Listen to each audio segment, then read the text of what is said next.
Hello, and welcome to Aviation Deep Dive.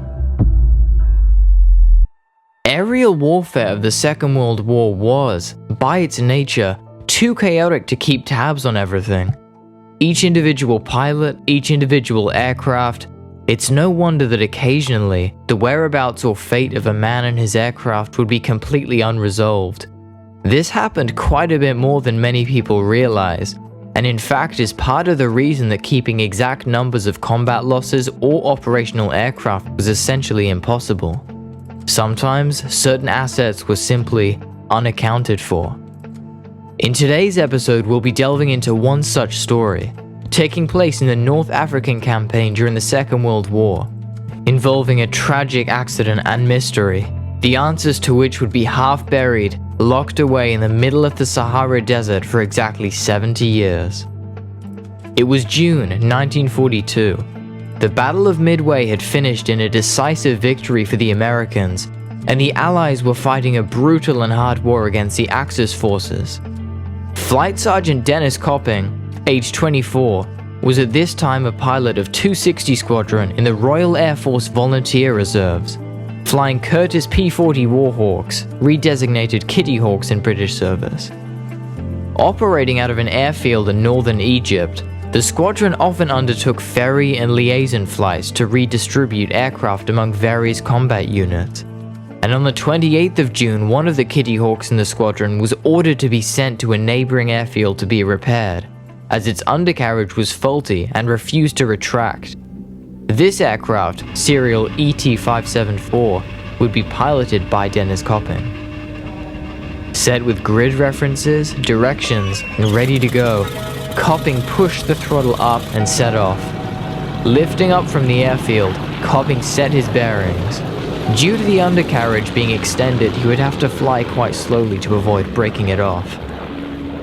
Fading from sight, this would be the last time anyone saw Copping. One report states that a fellow pilot of 260 Squadron noticed that Copping seemed to be heading in the wrong direction, tried to get his attention, but failed. Regardless, hours passed, and the airfield intending to take delivery of the aircraft contacted 260 Squadron to notify them that the P-40 had not arrived yet. Still hoping, by the time 4 hours had passed, the time limit at which the aircraft would have run out of fuel had come and gone. It became clear that the aircraft was not arriving.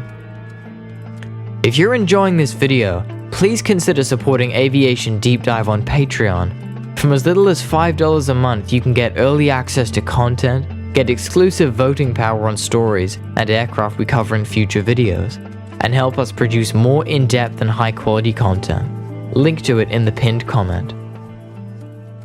Deep in the desert, Copping watched as his fuel gauge hit zero. Desperately sending out transmissions, he flew low over the dunes and prepared to ditch the aircraft. It's not clear if any search and rescue missions were mounted. They likely were, but due to the fact that Copping went missing in the Sahara, the odds were totally stacked against finding him. Even if he was discovered, grid references would be quite vague due to the lack of any real landmarks, and any mission by a ground vehicle to venture hours into the Sahara would be a significant risk in itself. The final whereabouts of the aircraft and what had gone wrong would remain a mystery and completely unresolved for the next 70 years. April 2012, 67 years after the conclusion of the war, a Polish oil company was prospecting the area when something caught the eye of one of the workers. From across the vast and desolate sands, an airframe was lying on the dunes. Mummified by the extraordinarily hot and dry climate, the aircraft was extremely well preserved. Much of its original paint scheme was still visible, and the structure was virtually undisturbed. With the wings half buried under the sand, and the propeller bent badly and thrown off to one side, the fighter's 6 machine guns were still fully loaded with live ammunition. Calling in experts, the aircraft was identified very quickly as a British Kitty Hawk, and with the serial number still legible on the side of the fuselage, it was immediately linked to Dennis Copping, who had been filed as missing 69 years, 9 months, and 14 days before. The nature of the crash was of instant interest, as it had been a very well done emergency landing, which were extremely difficult to pull off in the thick sand. However, it was noted that, bizarrely, the landing had been done with the gear up, despite the fact that it was supposed to be a ferry flight to repair the landing gear, which wouldn't retract. And yet the one main thing missing from the crash was, of course, the pilot. The complete lack of human remains indicated only one thing: Copping had survived the landing. The question was, what happened to him? Investigating the site, traces of a long-abandoned camp were found. It had been built next to the aircraft, apparently made by using silk from the parachute as a tent. The aircraft's battery and radio were also discovered there, suggesting that Copping had attempted to broadcast a call for help. It was tragically discovered that the internal workings of the radio had actually been destroyed in the landing, which must have been a terrible realization for the unfortunate pilot. The crash site was about 300 kilometers from the closest inhabited area, and 370 kilometers southwest of Cairo, meaning that to make it out, Copping would have had to trek these unimaginable distances in one of the harshest places on Earth. Evidence suggests Copping stayed near his crashed aircraft for a few days, using up his emergency rations before finally deciding to leave, which is effectively where the trail of Dennis Copping ends today. A big breakthrough made shortly after the discovery of the wreck came through after surveying the area around the site. A group of Italian researchers uncovered a number of human bones, located only 5 kilometers from the crash site. News quickly spread of this to Copping's family, but not before Egyptian officials did a DNA test on the bones, and reported that they couldn't be Copping's due to the fact that they were around 400 years old. Copping's relatives have heavily disputed the Egyptians on this, due to the lack of clarity and the unwillingness to let any third party do further tests. A number of forensic pathologists expressed interest in going personally to attempt DNA extraction, but were simply refused by the Egyptian government. Alongside the bones, however, there were other clues that Egyptian reports initially failed to mention. A section of a silk parachute, a key fob, and a buckle stamped 1939 were found with the bones, which is perhaps fairly compelling evidence that these bones are in fact the remains of the British pilot, and that they were wrongly dated. At this point, speculation became quite strong in regards to the crash. There were too many mysteries and contradictions for something not to be off. Why had Copping taken off and flown in apparently the completely wrong direction, when he was an experienced pilot and had been flying in this theater for over a year? Why was the landing gear in the up and locked position when this should have been impossible? And more fuel to the fire, damage from bullets and shrapnel was discovered on the remains of the P-40. Damage that had not been reported by 260 Squadron, and it would have been standard procedure to patch them up before flight anyway. Had Copping been intercepted and shot down?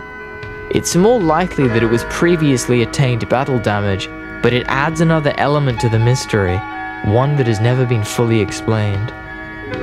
After a total of 25,490 days under the Sahara skies, the aircraft was transported to El Alamein and put into storage, where it was eventually subject to a restoration and put on display outside the War Museum in El Alamein.